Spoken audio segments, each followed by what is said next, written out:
However, until the numbers reached 0, there was still no news. The representative in charge took the stage to observe a moment of silence in honor of the two astronauts who had lost their lives, and no one had any hope. But just then, a dark figure appears in the supposedly empty station, slowly approaching the console. In the next second, the bolt problem was solved, and the escape pod was separated from the station. Anna was baffled by what was happening, but there was always hope. She looked back at the station and saw a dark figure in the opening. The station couldn't be occupied, but the bolt problem seemed to prove it was. There was no way to know if it was an illusion or not. The escape capsule flew like a meteor towards Earth, and 3 hours later it finally approached the Earth's atmosphere. The command center detected the signal at first, but still couldn't communicate with Anna. The staff had to keep calling, and the intermittent signal was picked up by the pod. Anna struggles to hit the start-you-stop button, and everyone is overjoyed. Though the signal is soon cut off again, the command center is full of energy. Rescue teams quickly assembled to search for the pod. Even Anna's husband and daughter were arranged to accompany them, and a large contingent of people headed for the landing site. With a loud bang, the pod finally landed. I don't know how long it took, but Anna woke up after being knocked out by the impact. She took off her helmet, opened the hatch, and desperately breathed in the air she hadn't seen in a long time. She knew she had survived, but in the next moment, a coyote appeared and stepped through the hatch. The rescue team arrived just in time and fired shots to scare the wolf away. Anna was carried out of the hatch as if she were a rare animal, surrounded by medics, journalists, and soldiers. At this moment, her daughter's voice came. Mother and daughter hugged each other tightly, cherishing this moment of reunion. On the other side of the experimenter's body was carried out and placed. Old Bai, on the other hand, couldn't wait to reach toward the warehouse room, excitedly received the new material experimental equipment. The first time to check the situation, soon the corner of his mouth raised a smile of complacency. It turned out that the cold atom experiment had made a major breakthrough. The new substance that should be able to react in zero gravity was still active back on Earth. But he didn't realize that there were still some strange spots of light in the new substance that flashed frequently. On the helicopter, Anna was full of joy and held her daughter's hand. But the next moment, her daughter's pupils suddenly widened, as if she was the only one left in the world, and she looked around in a dark panic. The next second, her daughter appeared again. She thought it was her own hallucination, not realizing that the daughter in front of her was also a bit stagnant. The woman was shocked to find her daughter in a cupboard in the middle of nowhere, shivering from the cold. Too late to find out why. Anna rushed back to the hut with her on her back and put hot water on to help her daughter regain her body temperature. She didn't expect her daughter to ask her she was a soul. Anna was a bit strange, but she thought that her daughter was confused by the cold and hugged her to reassure her that she was fine. But just as she kissed her forehead, she suddenly noticed a shocking discovery. Anna placed her daughter in the bathtub to take a bath and ran to light the kerosene lamp to warm herself when she inadvertently glanced at the glass and was instantly stunned. Her daughter was lying on the bed, sleeping. She went over to take a closer look, and it was indeed her daughter. But when she looked back, there was also a daughter sitting in the bathtub. What is this? She only has one daughter. Anna's head, hurt by this strange phenomenon, boldly went to the bathroom to check out, and when she blinked, there was no one in the tub. Honeys, oh, honeys, who are you through? Where are you? Where's here? So what just happened was an illusion? Anna goes over to her daughter, sniffs her forehead, and then backs away in horror,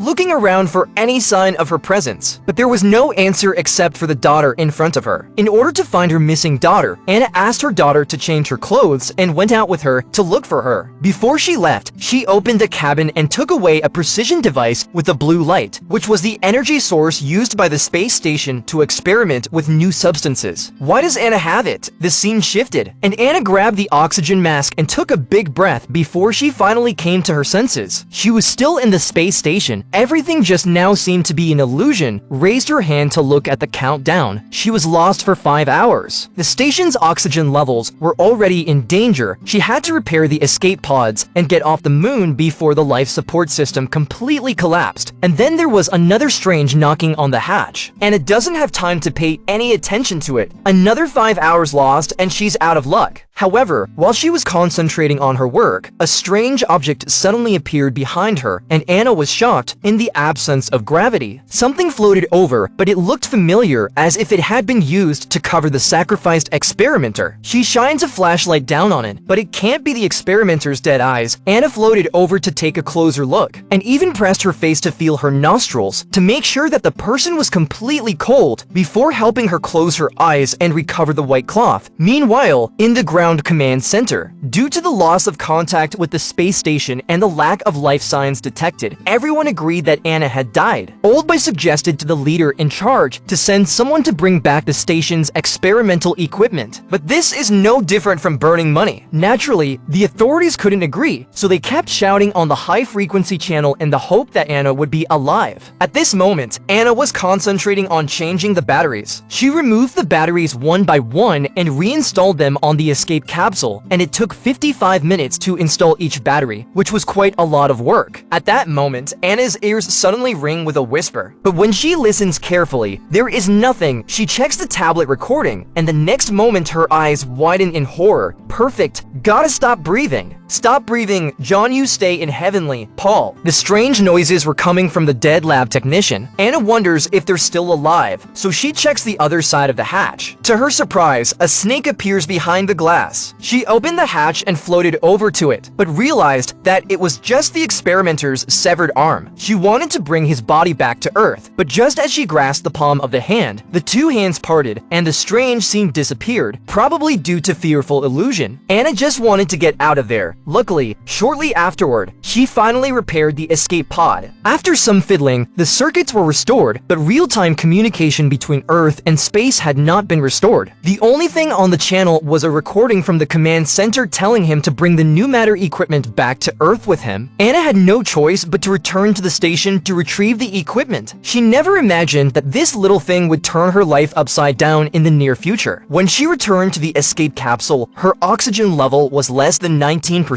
Anna didn't know the coordinates she needed to return to Earth, and she couldn't count on the command center on the ground. She had to do the calculations manually. The results might not be correct, but she had to try. She left her last words for her husband and daughter, recorded them on a tablet and threw it back on the station, then changed into her spacesuit, entered the coordinate parameters, and activated the escape pod in preparation for separation, only to find that the bolts had failed again. She took out the pilot's manual and looked at it, and the results made Anna almost despair. The solution to the bolt problem required two astronauts, one to pilot the pod and the other to manually operate it from the station. And Anna couldn't do it alone. There were only 40 seconds left in the countdown. In the command center, everyone was staring at the numbers on the big screen, praying for a signal from the escape pod. Boy buys water from vending machine, finds bizarre scene, whoever put a letter in the pickup slot. When encountering such a situation, I think most people will open it. Of course, the hero Xiao Shuai is no exception. Inside the envelope, besides a $1,000 bill, there was also a love letter, which said if you want to be with someone, walk 100 meters to the left. The boy looked after the whole person was confused. He concluded that the girl who wrote the letter is designated as an ugly, otherwise it would not use this way to find a date. Thinking of this, Zishu decisively put the things back to the vending machine. But before he could walk out much further, he turned back again and retrieved that ugly, but also possibly more socially horrified young girl. Anyway, the distance of 100 meters is not far. Thinking of this, Zishu decided to take a chance. If the other party is very ugly, then they can leave. If it is a beautiful girls will not earn a lot. It's true that a single guy's brain is good. According to the instructions in the letter, Xiao Shuai quickly came to the next vending machine before, and in the pickup port of this machine, also placed another letter, which is written in this way: if you are a Orbi blood type, continue to walk 120 meters. Other blood types, please leave. Coincidentally, Zishuai happens to be blood type and the contents of this letter successfully piqued his curiosity. Since the girl was so picky about her partner, she was probably an American girl warrior. Thinking of this, the boy couldn't help but speed up his pace and soon found the third third letter at the designated location. Unlike the previous two, Zishuai suddenly had a feeling of great anticipation. The girl wrote that he was a Virgo, so he hoped that his boyfriend was a Taurus. If not, then please leave. The boy was puzzled and opened his cell phone to see that the match between the two signs of the zodiac was as high as 95%. This can be a little handsome on the spot happy bad. Step with that 6 relatives do not recognize the pace and set off to another place. On the way, even the boy did not expect his conditions in all aspects fully meet the requirements of the other party. It seems that if you want to be single tonight, God can't allow it. Soon the boy, according to the guide to a suburb outside, the surrounding dilapidated environment makes him straight cold sweat. But he's reluctant to give up, so he takes a chance. Little did he know that this decision would cost him his life. Late at night, the boy found a love letter in the trash. The girl was very cute and innocent, which made Zishuai, who had been single for 30 years, very happy underneath the photo. There was a note saying that if you like me, please walk 120 meters until you see the mood wreath on the side of the road. Zishuai read it without any hesitation, opened legs and set off to the place mentioned in the letter. Walked to 100 meters. He was suddenly attracted by something, fixed his eyes to see. There is really a flower in front of him. Take a closer look. It seems to be still the shape of the heart. It is not exactly the place mentioned in the letter. At this moment, the boy's heart was very excited, as if every step would be one step closer to happiness. Now, I'm afraid that even if you bring 10 cows, you may not be able to pull the boy. From the top, the heart-shaped pattern is neatly arranged, and the sense of ceremony has completely relaxed the boy's guard. What are we waiting for? Let's go into the poison ring first. He then tried to contact the girl according to the phone number in the letter. After a series of beeps, the other party also answered the phone. The girl on the phone had a sweet voice, very cute. Xiao Shuai also thought that this might be the fate of God. On the phone, they talked about ideals and literature, as if they were a pair of lovers who hadn't seen each other for a long time. After talking for half an hour, the boy decided to take the initiative. After hanging up the phone, the boy inside the ecstasy, out of the cell phone to send a circle of friends, did not expect to take pictures of the time, the side of the fly, and a $10,000 bill. The boy was just about to pick up. How the next second a strange thing happened. The girl kept her promise, the fastest way to meet with Xiao Shuai. It seems that she wants to pull the boy together to go to Hal Apartments. But she didn't expect that a banknote would accidentally save Zishuai's life. The boy was scared out of his wits, but the sound of the train whistle brought him back to reality. Back to God. Xiao Shuai, whole person is confused. Who would dare to find a girlfriend? It seems to be safer to be a single dog. I think this girl is also want a man crazy, even with the speed of light and netizen meet. I'm sure you need to be careful when you meet online. There is no free lunch in the world.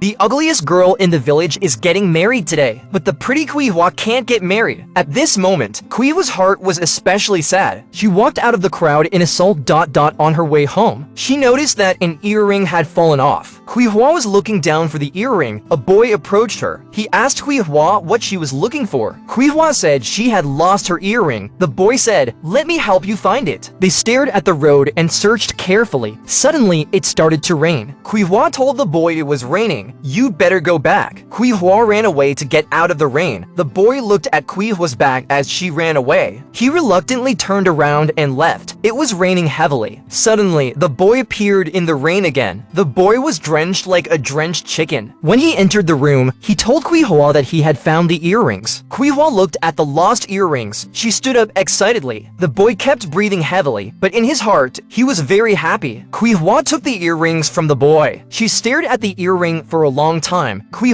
happily thanked the boy. Then she put on the earrings with a shy face. Cui asked the boy if the earrings looked good. The boy said it looked good. "It's really nice." The rain stopped. They sat together and talked. The boy told Cui his name was Wong. He works in a mine across the street. Cui said his father used to mine there too. Now he has a heart condition and doesn't go anymore. The boy asked Cui if she had a boyfriend. Cui said her father had to take medicine all the time. No one wants to marry marry her. Then Wong said he didn't have a girlfriend either. If Cui Hua was willing, she could be Wang's girlfriend. Cui Hua laughed shyly. That day, Cui Hua was selling goats on the street. Lao Wong and his workmate Ernie saw Cui Hua. They rushed over to Cui Hua. Lao Wong asked Cui Hua if she was selling her goat at such a young age. Cui Hua didn't say anything. She just nodded her head. At that moment, Lao Wong helped Cui Hua sell her medicine. Sell the medicine, sell medicine, sell medicine, sell the medicine. Old Wangs shouting beans. Cui Hua was very happy. Soon the goats were sold. Cui Hua helped her father to get some medicine. After the medicine, the three of them walked home. After a few times together, the three of them became good friends. That day, Cui Hua was herding goats near the mine. She saw old Wong hauling ore from afar. Then Wong saw Cui Hua too. They waved and greeted each other. That day, Cui Hua went to town to get medicine for her father. Ernie rode by on his bicycle. Ernie saw Cui Hua. He stopped his bike. Cui Hua asked Ernie why old Wong wasn't playing with you. He was hit by a coal truck. He was about to get hurt. Mr. Yan didn't. I don't think I can hold him. Show me. Ernie knew they were in love. He deliberately teased Cui Hua to make her happy. Soon they arrived at the mine. Ernie took Cui Hua to old Wang's dormitory. Ernie closed the door behind them so that the two of them could fall in love in peace. Cui was sudden visit. Old Wong was very shy. He told Cui Hua to make herself at home. He poured Cui Hua a glass of water.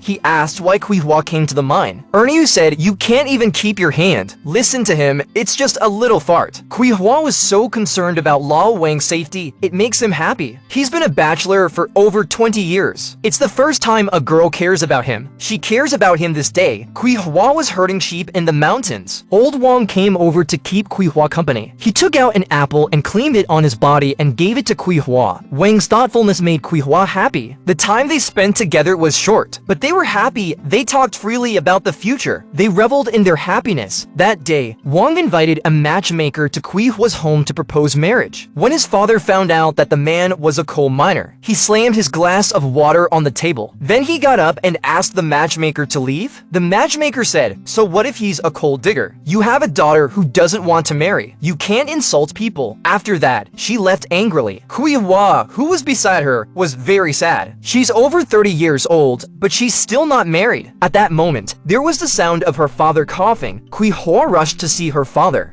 Then she took him to the hospital. The doctor told Cui Hua, "My father's heart is not very good. Medicine can only control his condition. Only through surgery can he recover. But the operation cost more than $10,000. Cui Hua walked out of the doctor's office. Lao Wong, who was waiting at the door, asked Cui Hua what the doctor had said. Wong asked Cui Hua what the doctor had said. He knew her family couldn't afford it. Father did not listen to the doctor's advice and rushed out of the hospital. They chose to go home for conservative treatment, taking medication to control his condition temporarily. That day, Cui Hua's brother came to the store to buy soy sauce. When he came out, Wong stopped him. Wong said he wanted to give him a present. The brother shook his head and said no. At that moment, Wong slipped a yo-yo into his brother's hand. "This is a yo-yo for you, and this is the medicine for you." His brother ran away happily. At night, my parents couldn't sleep in bed. I think he's a nice kid with a good heart. What do you know? He's working in the mines. You may not be able to go back up one day. My father used to work in the mines. He knew the dangers of the mines. He didn't want his daughter to marry a man who mined. That day, Cui Hua asked Wong to meet her on the mountain. Lao Wong walked slowly to Cui Hua's side. He asked Cui Hua why she was crying. He advised Cui Hua to tell her what was wrong with her. Don't let your body get hurt. Lao Wang's thoughtfulness broke Cui Hua's guard. She cried and hugged him, saying she loved him very much. Old Wong hugged Cui Hua and said he loved her too. He said the mine had paid her 600 yuan. He told Cui Hua to take it back to her father's doctor. At night, Cui Hua sat next to her parents. Cui Hua took out the 600 yuan from Wong and gave it to her mother. She told her mother that the money was for her father's treatment. Mother took the money and showed it to father, but father was not happy. The next morning,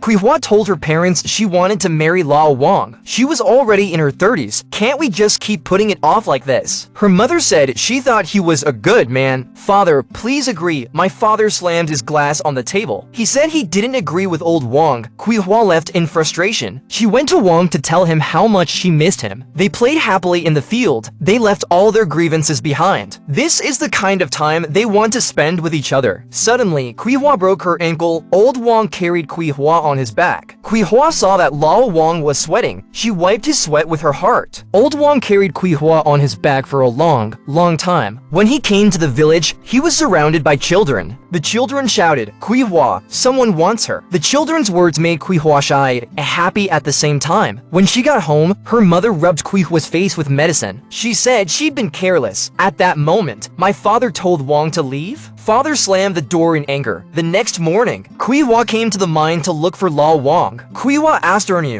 "Where is Lao Wong?" Old Wong pulled Cui Happy aside. "He's in the field playing 3 holes. Don't tell him I counted them for you." Cui Happy rushed to the brick factory to find Lao Wong. She limped to the factory. After searching for a long time, she didn't see Lao Wong. Suddenly, she found him sleeping on the ground. Cui Happy's heart was in a state of turmoil. Cui Happy almost wanted to cry because of the pity and pain she felt. He slowly came to Lao Wang's side. He knelt down to help him with his clothes. He quietly looked at the sleeping Lao Wong. He couldn't bear to wake him up. He knew he was too tired. Let him have a good night's sleep. He waited until the brick factory went to work. Old Wong woke up from his sleep. Cui Happy said to Wong, "As long as you're off duty, the rope will be worn out. I want to make more money." Wong said, "Your father's illness can't be delayed. He wants your father to have an operation as soon as possible." Old Wang's reason for working part-time was to help Cui Happy's father get better. Cui Happy's eyes instantly filled with tears. "But you're working so hard. I don't feel good about it. Once I've earned more money, I'll quit this job." At that moment, Cui Happy grabbed Lao Wang's hands. Looking at his hands, which were covered in blood blisters, Cui Happy held Lao Wang's hand to her face. She knew the man in front of her was worth cherishing. At that moment, Lao Wang slashed Cui Happy at night. Cui Happy couldn't sleep in bed. She got up and sat on the bed. Old Wong over here was also sleepless. He sat by the fire until dawn. In the morning, they had a date in the mountains. Cui Happy was beautifully dressed today. They were in love and soon embraced each other. Cui Happy took off her dress. She wanted to give herself to Lao Wang. They spent the happiest time of their lives. They had the happiest time of their lives. That day, my brother was playing with a yo-yo. Father asked whose yo-yo it was. He said it was a gift from Uncle Wong from the mine. Mother brought medicine for her husband to drink. She said the medicine was from Mr. Wong. Father picked up the medicine but put it down. He quit his job at the mine. "I'll agree to the marriage, Master's father. You're telling the truth. When has my aunt ever lied?" The younger brother ran off to tell his sister. He ran all the way to the wheat field.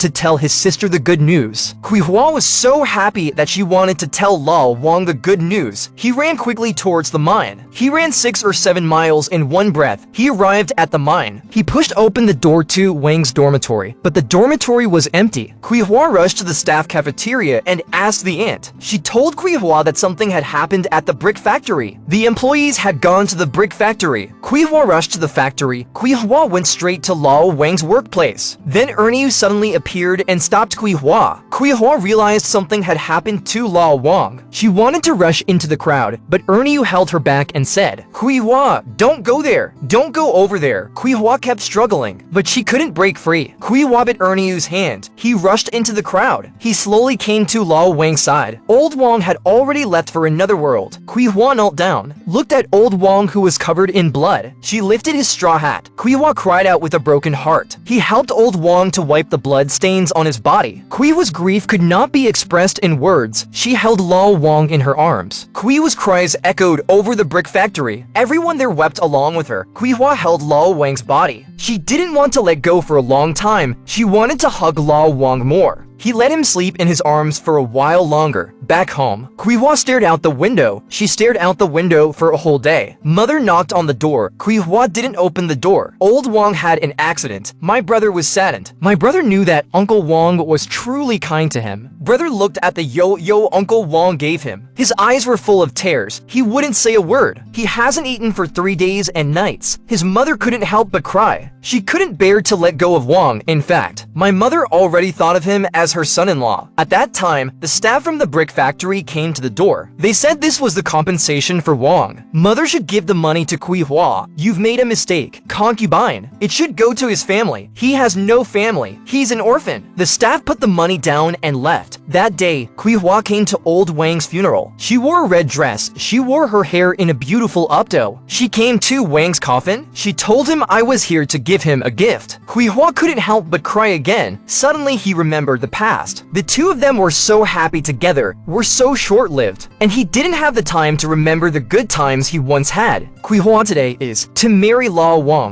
Her heart will always belong to Lao Wong. She wants to keep her promise to Lao Wong. She only loved Lao Wong for the rest of her life. Early the next morning, Cui Happy went up to the nunnery. Cui Happy is practicing in the Qingshan temple at the top of the mountain. She will spend the rest of her life in the temple. The girl picked up a thin slice of fat meat, put it into the bowl of the second sister who is squatting in the corner. The girl shamelessly picked up another piece of fat meat. Auntie scolded her sister with a look of disgust. "You can't eat this kind of meat anymore." The girl pretended not to hear. Then she put the meat in her brother's bowl. At this point, her sister didn't dare to pick up any more food. She could only stand on the side. She ate her rice one bite at a time. The second sister was very happy to chew the meat in her mouth. The meat rolled around in his throat. He just couldn't swallow it. The three sisters are here to beg for food. It's only natural that they were disliked by their aunt. They've managed to get the food into their stomachs, but they had to help the aunt with the farm work. So they drove the pigs up the hill to eat wild vegetables. This is a documentary about the Yunnan Guizhou Plateau. It's so real that it's brought tears to the eyes of millions of people in China. The girl's name is Sakala. She's 10 years old. Born in a poor village in Jiaodong, Yunnan province. Her mother couldn't cope with the poverty. The year she gave birth to her younger brother, she ran away with a bachelor in the village, leaving her husband and 3 young children behind. She lived a happy and carefree life. I haven't heard from my mom since, for the sake of this broken family. He chose to work in the city to change his poor fate. 10-year-old Sakala took on the burden of life, with her younger siblings struggling to get by at this time. The second sister came to tell Sakala her frostbitten feet were bleeding from her shoes. Sakala painfully took out a tissue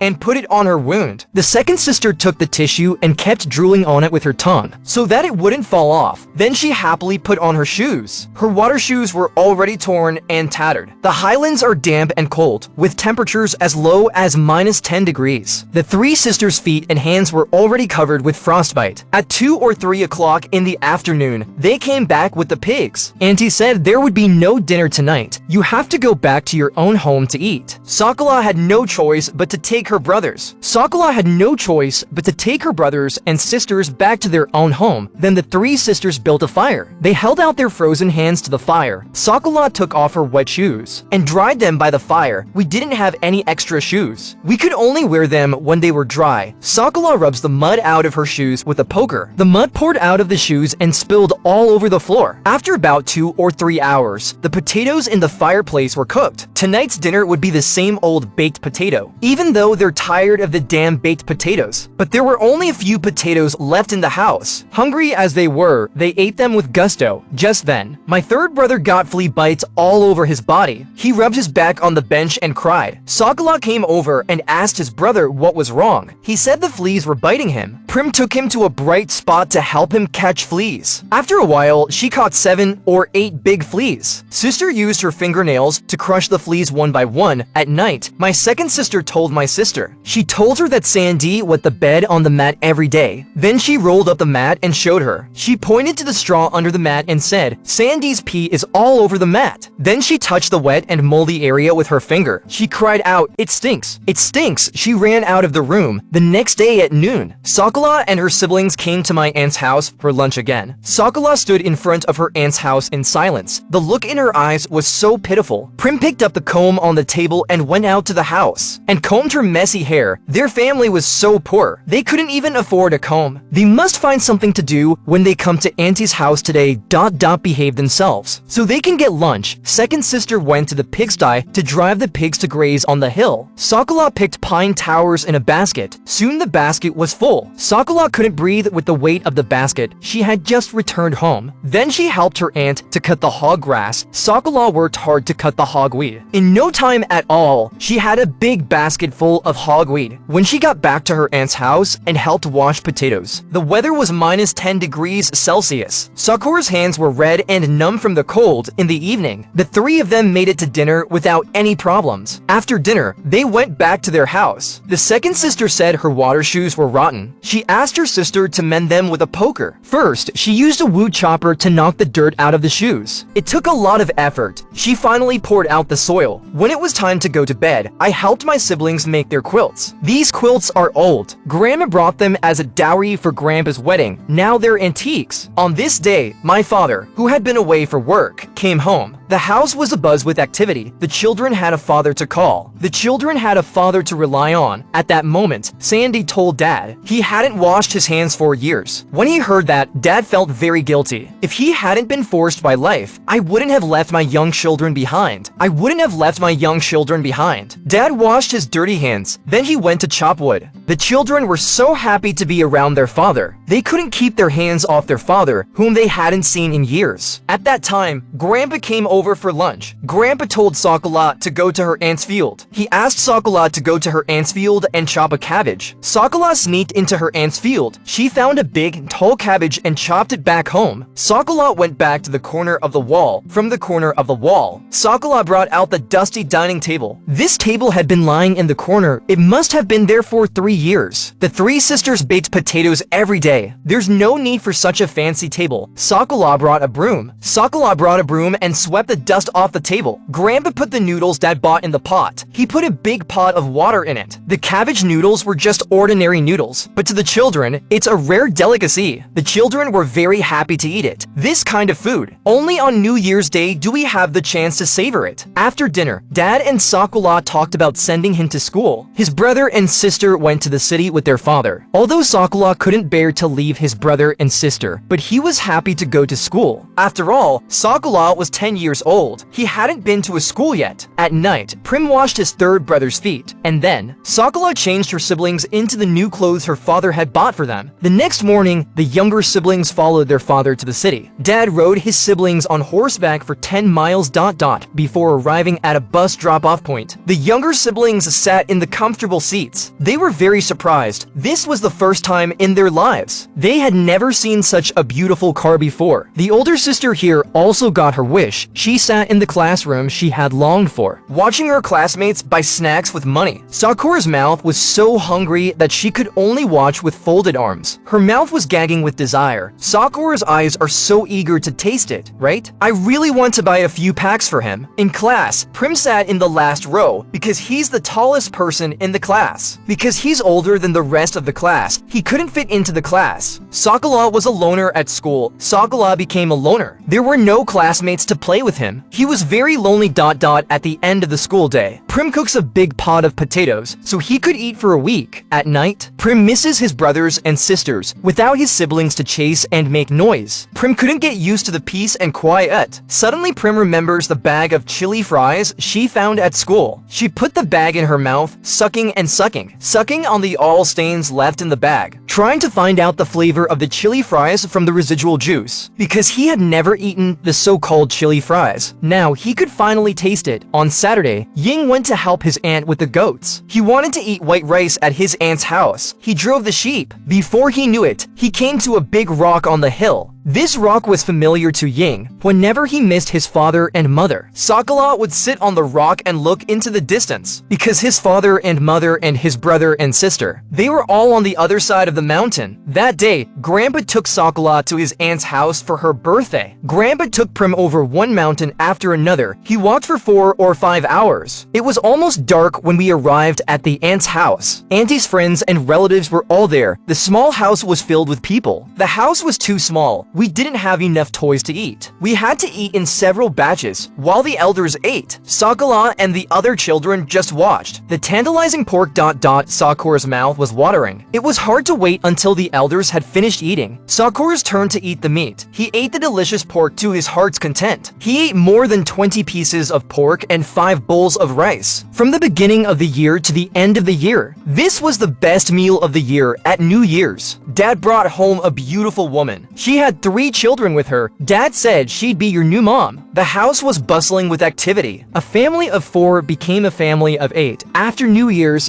Dad stopped working. He wanted to stay at home with his children and let them grow up healthily. He bought a dozen goats with the money he earned from his work over the past few years. Sakala and her siblings, they can finally herd the sheep for the family. They bent the bamboo branches. They let the sheep eat the leaves. The sheep ate fresh bamboo leaves. The children are so happy. This feeling of happiness, that's the kind of life they want to live on this day. The stepmother and her children were sitting in the sun in front of the house. The stepmother always favored her daughter. She always helped her own daughter catch lice on her clothes. At that moment, my third brother also asked my stepmother to help him catch lice. He said he had been bitten to death by a lot of lice. Not only did her stepmother not help him catch lice, she pulled him over to her. She kicked him in the face. On this day, my stepmother took the children to wash their clothes by the stream. The second sister and the third brother said, "I miss my mom." Third brother said, "I miss my mom too." At that moment, the 2 siblings sang the song. There's only one good mother in the world. Whose wish is it? Whose wish is this? Sakala took Sandy to the top of the mountain. She told her brother that our own mother was on the other side of the mountain ... on the other side of the mountain. This is a true documentary about the mountainous regions of Yunnan and Guizhou, reflecting the realities of life in the poor countryside. Although the children's life is very hard and tiring, but the children are very optimistic about life. This documentary is a true reflection of the children, left behind children in the highland areas of China.